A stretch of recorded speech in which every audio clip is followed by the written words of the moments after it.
Здравствуйте, это новости Татарстана. В студии Лина Зинатуллина. И вот о чем расскажем в выпуске. Возвращение трофея. Как казанские волейболистки выиграли Суперкубок России, расскажет Дмитрий Аринин. Трудности перевода. Приезжаем в столицу Татарстана, в Казани, и хотим увидеть татарские, какие-то буквы, названия. Почему площадку в новом детском парке Елмай вместо татарских надписей оформили крымско-татарскими, выяснял Рамиль Шайдуллин. На Шаян ТВ стартовали съемки нового 6-го сезона фестиваля «Сейлен». На самом деле, очень приятно смотреть на детишек, которые очень талантливы. Какие новшества и сюрпризы ждут участников, расскажет Вероника Гайнуддинова. 15-летнего подростка, которого искали сутки, нашли утонувшим в Казанке. Тело обнаружил рыбак у пирса парка Савиново. Поисками занимались волонтеры и полиция. Как сообщали, подросток шел из дома и перестал отвечать на звонки. Все обстоятельства ЧП сейчас выясняются. Об итогах купального сезона в Татарстане сегодня рассказали представители МЧС. С начала года погибли 59 человек, в том числе 5 детей. Почти половина случаев из-за купания в необорудованных местах. По сравнению с прошлым годом ЧП на воде стало меньше почти на 20%. Как отметили, сейчас среднесуточная температура воды не превышает 18 градусов. Купальный сезон в Татарстане официально завершен. Пляжи закрыты, спасатели не дежурят. В мошенничестве с тендером обвиняют главврача Центра гигиены и эпидемиологии Елену Сизову. По версии Следкома, в прошлом году она создала условия для победы на аукционе на поставку расходных материалов коммерческой организации своего знакомого. Бюджету учреждения здравоохранения причинен ущерб на сумму более 1,5 миллиона рублей. Оперативно-розыскные мероприятия провели сотрудники Следкома, ФСБ и Управления экономической безопасности МВД. В ближайшее время следствие обратится в суд с ходатайством об избрании меры пресечения. Соблюдали условия, но не учли нюансы. В новом детском парке Елмай на Кремлевской набережной обнаружили надписи на крымско-татарском языке. На игровых кубиках вместо слов на русском и татарском кто-то сделал неверный перевод. Обнаружили это жители и гости столицы. Первые задались вопросом, почему ладью перевели как «Карлгаш», хотя должно быть имя не так написано и слово «второй» «экинджи» вместо «икинще». Сегодня все объекты с неправильным переводом демонтировали, а вопрос остался, как такое могло произойти. Ответ пытался найти Рамиль Шайдуллин. Это фото на днях облетело соцсети. На нем детские кубики для самых маленьких по логике, призванные обучать новым словам по закону республики, русскому и татарскому. Но вместо татарского на них крымско-татарский. Если мы сюда приезжаем, мы приезжаем в столицу Татарстана, в Казани, и хотим увидеть татарские, какие-то буквы, названия. Да, если мы живем в республике Татарстан, наверное, на татарском и на русском, соответственно, да. Как говорят, это было бы смешно, если бы не грустно. Так на эту новость отреагировали в Союзе писателей республики. Организация, которая и словом, и делом призвана сохранять литературный язык Тукая, не понимает, почему в столице Татарстана происходят такие казусы. У нас сейчас воспитание не только солнце крутится вокруг земли, а мир крутится вокруг меня. Чиновник какой-то решил, что он знает татарский язык в совершенстве, и решил вот так написать. Виноват ли кто-то конкретно или все это следствие системного упущения? В поисках ответа мы углубились в историю создания парка Елмай. Решение построить самую большую детскую игровую площадку в республике было принято в прошлом году. Над реализацией трудилась большая команда. Куратор проекта – Институт развития городов республики. За благоустройство отвечал профильный комитет исполкома, а также дирекция парков и скверов Казани. Мы задавали им один и тот же вопрос, но инстанции пеняли друг на друга. Возможно, так случилось и в вопросах перевода. Не было ответственного за конечный результат. На наш запрос ответили только в дирекции парков и скверов. По информации подрядной организации, отвечающей за разработку данного стенда, перевод был предоставлен Бюро переводов ошибочно, предположительно из-за непонимания общего контекста. В настоящее время ведется работа по замене макетов. На вопрос, кто занимался переводом и согласовал его, дирекция отвечать не стала. Однако мы выяснили, кто был исполнителем. Это Московская русское бюро «Чехарда». Они прислали сообщение слово в слово, повторяющее ответ казанской дирекции парков и скверов. Сегодня на этом месте уже нет никаких ни кубиков, ни табличек. Вместо них остались лишь голые трубы, да, остатки крепежей и вот такие вот заглушки на том месте, где раньше кубики стояли. Крымско-татарских надписей, конечно, тоже нет, но ни русских, ни просто татарских тоже пока не появилось. Почему такое вообще могло произойти, мы спросили ученых. Это говорит только о том, что, наверное, вот для таких фирм, которые участвуют в подобных проектах, наверное, какой-то ликбез нужно производить, чтобы объяснить им вообще, где искать татарские шрифты, татарские переводчики, вообще кому обращаться. Ну, вообще-то у нас подобные надписи все должны проходить экспертизу у официальных экспертов. По запросу организации в вопросах перевода уже много лет консультирует Институт языка, литературы и искусств республики. Каждый день получает до 4 заявок. Здесь проверят правильность перевода вывесок, указателей и других элементов оформления. Проведут экспертизу на соответствие нормам литературного языка. Но таких ошибок, как в парке Елмай, еще не случалось, признаются ученые. Мне кажется, может быть не совсем правильное и бездумное использование каких-то общедоступных сервисов и выбор, может быть, не того языка, возможно. То есть частенько такое бывает. Ну, скорее всего, от незнания, от отсутствия опыта. Но в данном случае всегда можно обратиться к представителям старшего поколения, к коллегам, которые являются носителями языка, и сказать: слушай, я правильно перевел или нет? Остается надеяться, что в детском парке Елмай чехарда с надписями решится в самое ближайшее время. Рамиль Шайдуллин, Игорь Роман, ТНВ, Казань. Волейболистки из «Динамо Ак-Барс» триумфально открыли новый сезон. Казанский коллектив на своей площадке выиграл Суперкубок России в матче, где традиционно сходятся лучшие команды страны. Соперницами наших чемпионок стали обладательницы Кубка России, спортсменки из «Динамо Москва». С победой наш коллектив поздравил Рустам Минниханов. В своих соцсетях Раис выложил решающий момент матча и подписал публикацию. «Динамо Ак-Барс» стал 3-кратным обладателем Суперкубка России. Недели ранее свой 10-й по счету Суперкубок России выиграл наш «Зенит» Казань. Как наши девушки продолжили победную поступь мужчин и какие эмоции это у них вызвало, расскажет Дмитрий Аринин. За стартовый трофей сезона сразились два флагмана российского волейбола – «Динамовки» Казани и их одноклубницы из Москвы. Именно они чаще всего соперничают за титулы, и встречи получаются эмоциональными. Тогда уж и будем начинать с Натальей Гончаровой. В межсезонье казанский клуб сохранил костяк команды, и новичками стали девушки, ранее игравшие в «Динамо». То есть коллектив получился сыгранным. Это сразу отразилось на счете. Завладев инициативой, «Динамо Ак-Барс» уверенно выиграл 2 первых сета – 25-18 и 25-12. Все поднимаемся, Казань! Упорная борьба завязалась в решающей третьей партии. Исход встречи решила Светлана Гатина. Ее 4 точные попадания вывели казанский клуб вперед. Ошибка же лидера москвичек поставила точку в матче. 25-18 в сете и 3-0 по партиям.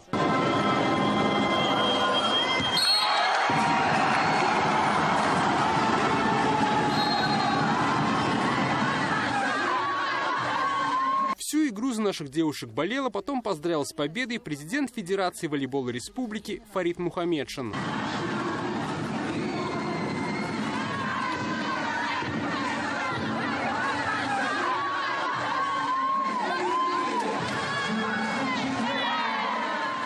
Казанская «Динамо» выиграла свой 3-й суперкубок и сравнялась по числу этого трофея с московским клубом.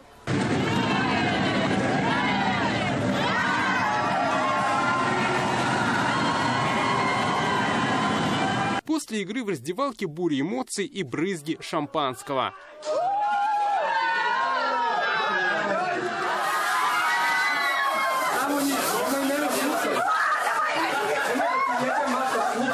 На следующей неделе первый матч регулярного чемпионата «Динамо» снова сыграет со своими столичными визави. Как на предсезонной встрече отметил лидер динамовцев Татарстана Азгат Сафаров, от наших команд ждем только победы и приложим для этого все усилия. Дмитрий Аринин, ТНВ, Казань. Рустам Минниханов направил поздравительную телеграмму президенту Федерации волейбола Фариду Мухамедшину, председателю ФСО «Динамо» Азгату Сафарову, президенту клуба «Динамо» Акбарс Леониду Барышеву и главному тренеру Зорану Терзичу. Райс республики отметил, победа ценна тем, что удалось обыграть признанного фаворита. Команда боролась убедительно, по-динамовски. Коллектив показал сплоченность и в очередной раз подтвердил высочайший уровень мастерства татарстанской волейбольной школы. Рустам Минниханов пожелал спортсменам профессиональных высот и неизменной спортивной удачи. С начала сентября татарстанцы могут добровольно сдать оружие для нужд СВО. Такую акцию запустил благотворительный фонд «За мирное небо». Ружья принимают в Росгвардии. За 2 недели жители уже принесли более 100 единиц оружия. Как сегодня рассказали в ведомстве, гладкоствольные охотничьи ружья будут применять против дронов. Все, кто желает сдать оружие, могут обратиться в любой из районных отделений Центра лицензионно-разрешительной работы Росгвардии. Подробную информацию можно узнать по телефону, указанному на экране. Приобретение у граждан, изъявивших желание сдать на пожертвование оружия, осуществляется в упрощенном порядке. Для этого составляется договор пожертвования и акт приема-передачи. Гражданин уведомляет нас о том, что он изъявил желание сдать оружие на СВО, и после этого он обращается в лицензионно-разрешительную службу по месту жительства. Выезды осуществляются не только в Казань. Бойцы приезжают на Набережные Челны, Алексеевск, Елабуга. Уже были выезды, куда приходили охотники и передавали. К концу этой недели в отелях и гостиницах Казани, которые примут гостей саммита БРИКС, завершится ремонт. Ход работ сегодня осмотрел Ильсур Медшин. Обновили 22 гостиницы, 13 из них готовы. Модернизировали отдельные номера, установили новую мебель, отремонтировали инженерные коммуникации. Сейчас гостиницы стали на ступень выше, с обновленной инфраструктурой, отвечающей самым строгим международным стандартам. В ресторанах отелей гостям предложат меню по канонам халяль и национальные блюда. На саммите стран БРИКС ожидается около 20 тысяч гостей, в том числе 36 лидеров государств. 18 уже подтвердили свое участие. Мы к БРИКСу готовим 22 отеля и гостиницы, правильно? Да. На сегодняшний день вот все практически полностью готовы, так же, как и вы, докладывают о том, что что-то осталось сделать. Ну, последние штрихи. И надеемся, что БРИКС пройдет, а вот вся эта улучшенная инфраструктура останется нашим будущим гостям. Концепция суверенитета в многополярном мире, потенциал БРИКС и развитие гражданского общества. Эти темы сегодня обсудили в Казани на международном круглом столе «Общественность БРИКС за суверенное развитие». Он проходит в преддверии саммита. Здесь представители общественных палат, ученые, политологи, духовенство ряда стран. Они подчеркивают, БРИКС – новый формат международных отношений. Для их развития важно и активное участие гражданского общества, говорят спикеры.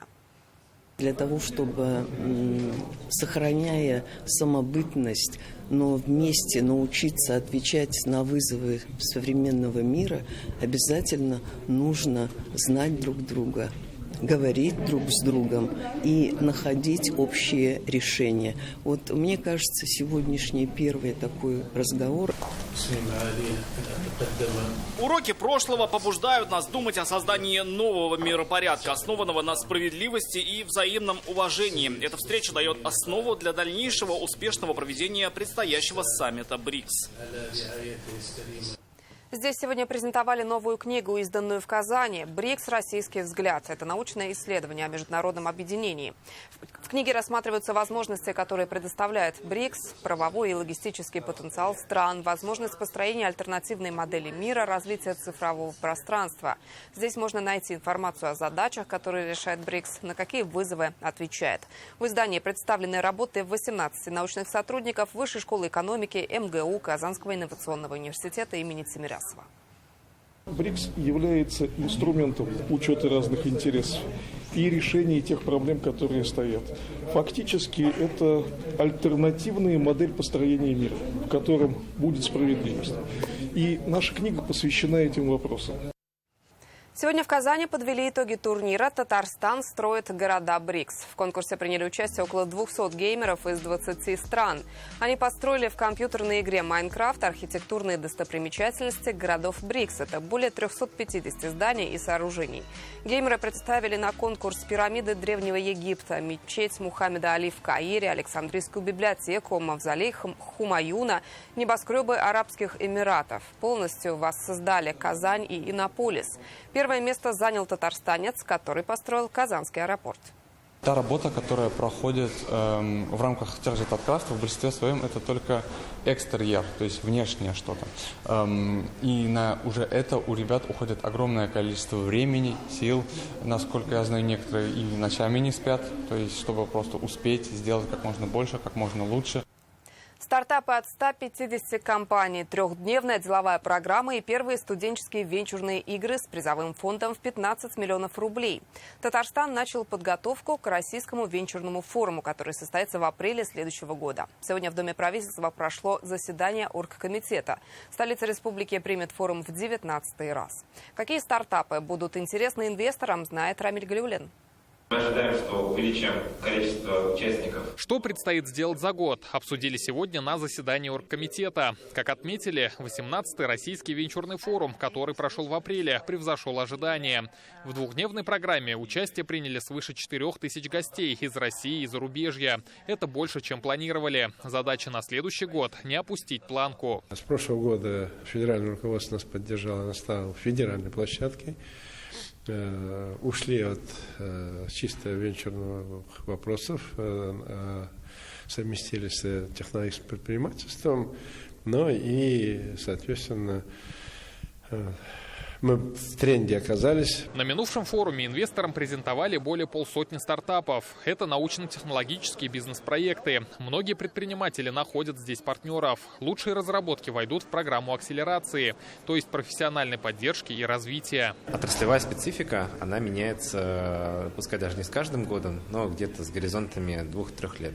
Сейчас самые востребованные отрасли, они лежат в плоскости промышленности.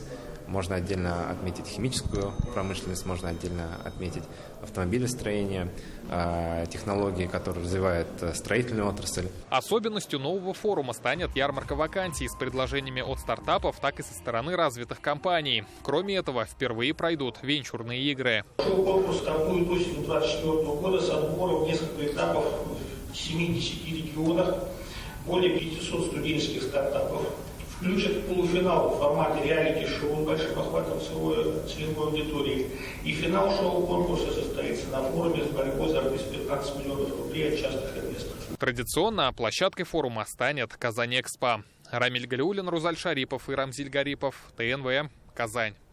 На должность начальника отдела госавтоинспекции по Казани назначен полковник Михаил Савин. С 2017 года он занимал должность командира Казанского полка ДПС. Михаил Савин родом из Казани, ему 50 лет. В системе МВД работает с 1994 года. За время службы отмечен рядом государственных и ведомственных наград. Напомним, ранее госавтоинспекцию Казани возглавлял Эльнар Садриев. Уже в эту субботу в Татарстане стартуют традиционные осенние сельхозярмарки. Всего 20 площадок в Казани, Набережных Челнах, Зеленодольске, Нижнекамске и Камских Полянах. В агропромпарке столицы открытие сезона совпадет с выставкой и фестивалем «День садовода». Здесь будет все, что выращивают дачники.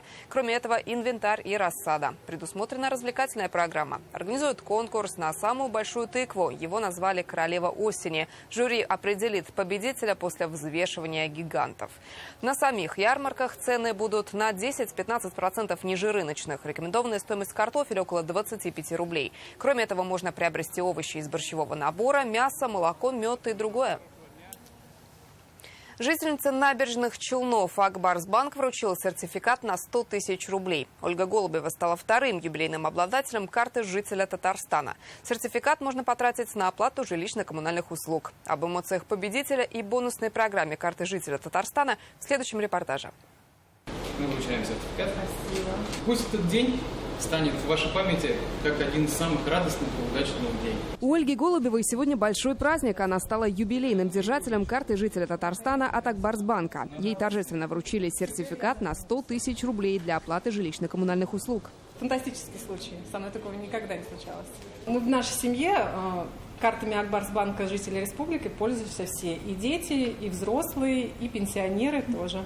Взрослую и детскую карту жителя Татарстана уже оформили более 300 тысяч человек. 100-тысячным обладателем стала жительница Заинска. Ей также вручили денежный сертификат. Держателям карты жителя начисляется кэшбэк за оплату жилищно-коммунальных платежей. Предоставляется скидка в размере 10 рублей за проезд на общественном транспорте. На портале госуслуг с помощью карты жителя от Акбарсбанка можно без комиссии оплатить налоги, штрафы и госпошлины.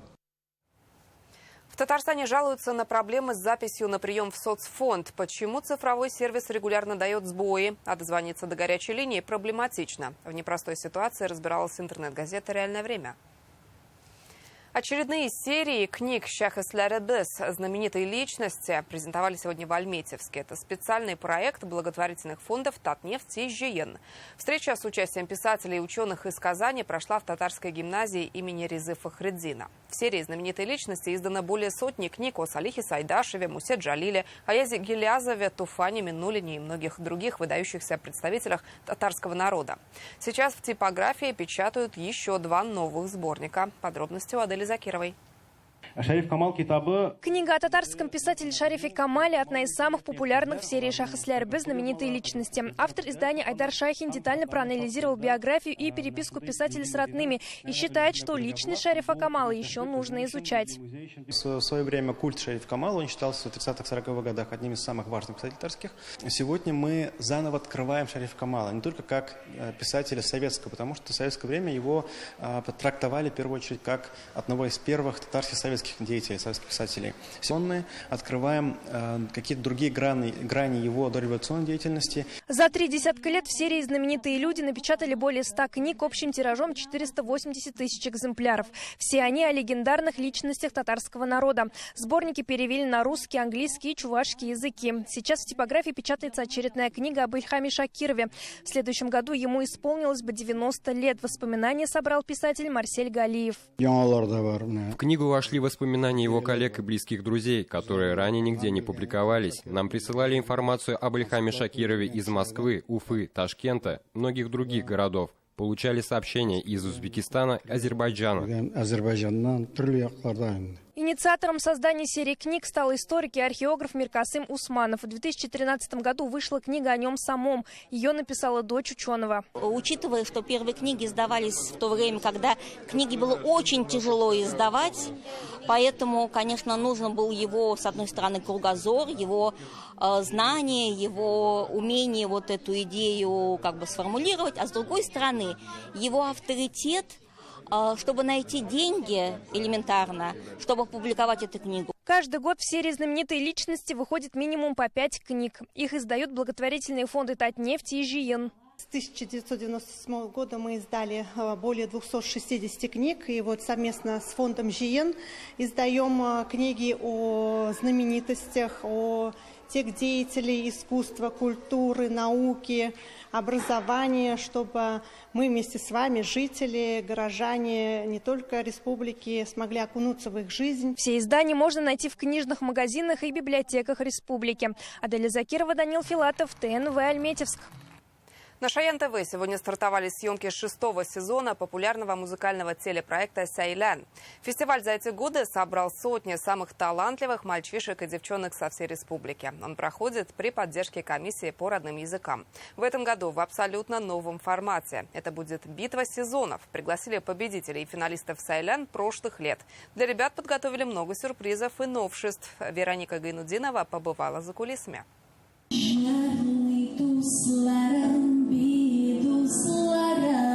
Они уже пели на этой сцене, но все же волнуются. Это финалисты и победители 5 сезонов музыкального телепроекта «Сейлян». Теперь будут соревноваться между собой. Это битва сезонов.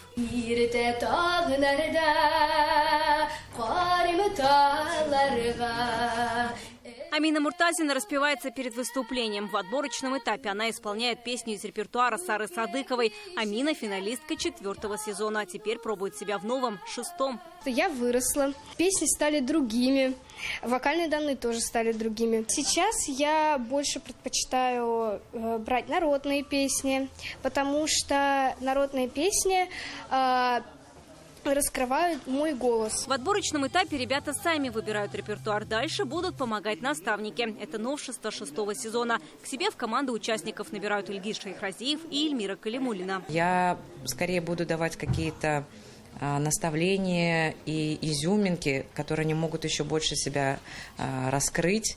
Поэтому нам, конечно, сложно, правда. Вот только еще все началось, но дети просто невероятного уровня.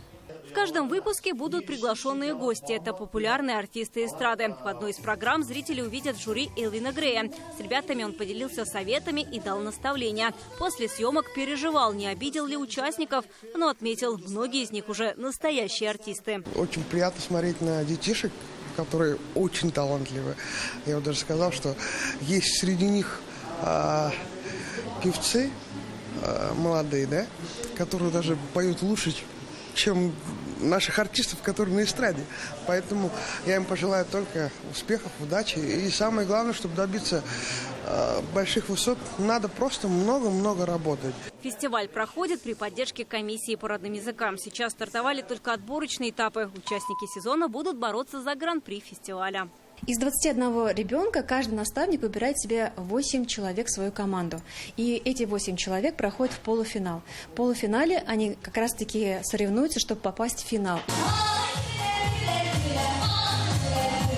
Новый сезон проекта «Сайлян» Шаян ТВ покажет в октябре. Вероника Гайнудинова, Алмаз Зиадинов, ТНВ, Казань. Это были новости Татарстана. Еще больше информации в нашей группе ВКонтакте и Телеграм-канале. Сейчас прогноз погоды с Амирханом Калимуллиным. А я с вами прощаюсь. До встречи.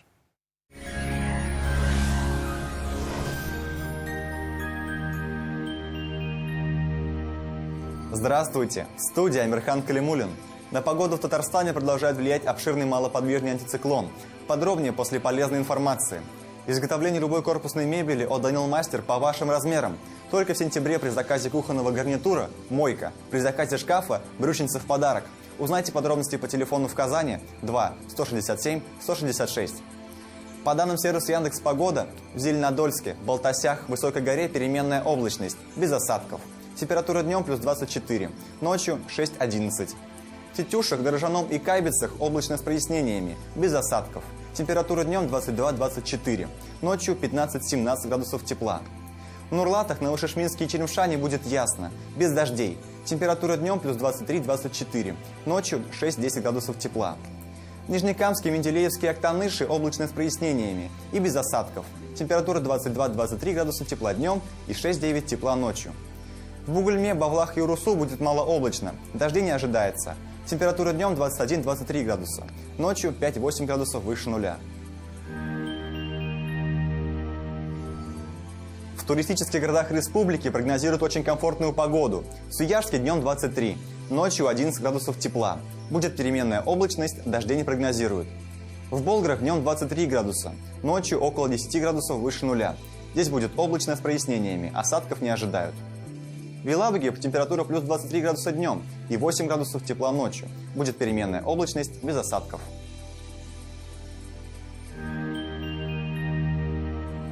Хотите хорошо видеть без очков и вдали и близко? Современный метод лечения катаракты. Замена хрусталика на линзу премиум-класса.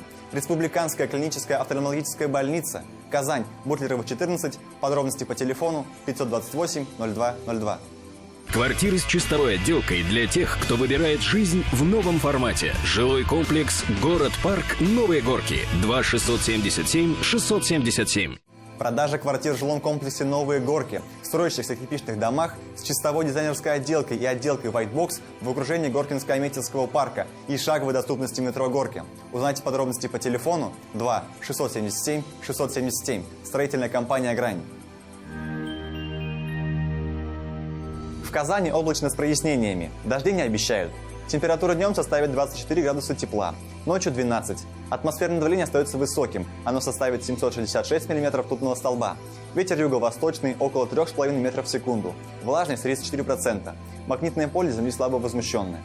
Это все о погоде. Я с вами прощаюсь. Хорошего настроения и удачи.